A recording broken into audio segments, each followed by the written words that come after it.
President Trump's executive order expanding the National Guard's role in domestic law enforcement has created a major political and legal dispute. The order, which directs the creation of a nationwide quick reaction force and specialized units within state guards, is framed by the administration as a necessary measure to combat crime and civil unrest. However, it is seen by opponents as a dangerous and unconstitutional overreach.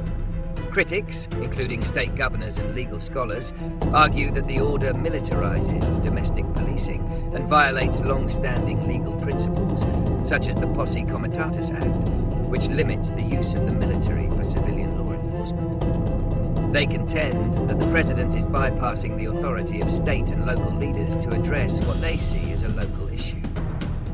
This action is the latest escalation in a series of similar deployments and highlights the ongoing tension between federal and state powers, with the legality of the order likely to be tested in court. The Trump administration's rationale for expanding the National Guard's public safety role is primarily based on a law and order platform. The administration argues that many cities are experiencing a crime emergency and that local and state governments have failed to adequately address the situation.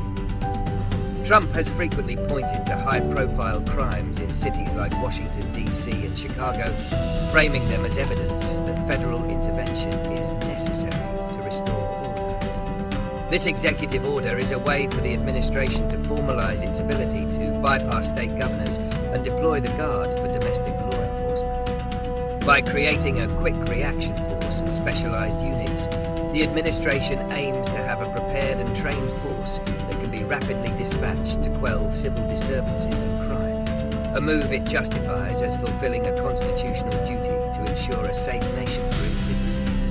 The expansion of the National Guard's public safety role carries significant legal and political consequences.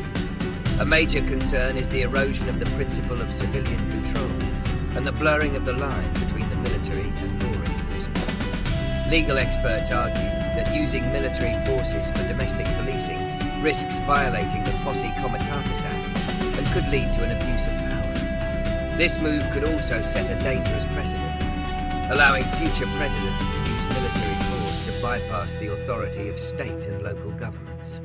Another consequence is the potential for increased civil unrest and a breakdown of public trust. When the National Guard is deployed as a police force, it can be viewed by residents as an occupation, which can inflame tensions and lead to conflict. The specialized training of the National Guard for combat and defense is not the same as police training in community de-escalation, which could result in more aggressive and violent outcomes. This action also serves to politicize the military, potentially damaging the institution's reputation and its relationship with the American people. Solutions to the issues raised by President Trump's executive order on the National Guard primarily involve legal and legislative action. The most direct solution is a court challenge to the order's legality. State governors and civil liberties organizations are expected to file lawsuits arguing that the order violates the Posse Comitatus Act and infringes upon states' rights to control their own National Guard forces.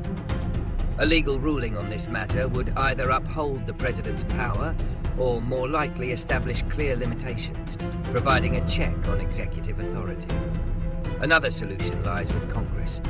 Lawmakers could pass legislation to explicitly clarify the roles of the National Guard and federal law enforcement, codifying the principles that separate military and civilian policing. This would prevent future presidents from using executive orders to create a domestic military police force.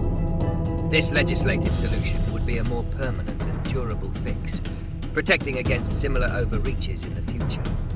Finally, a political solution would require a bipartisan consensus to de-escalate the rhetoric surrounding public safety and focus on strengthening local law enforcement and community-based solutions, rather than resorting to military intervention.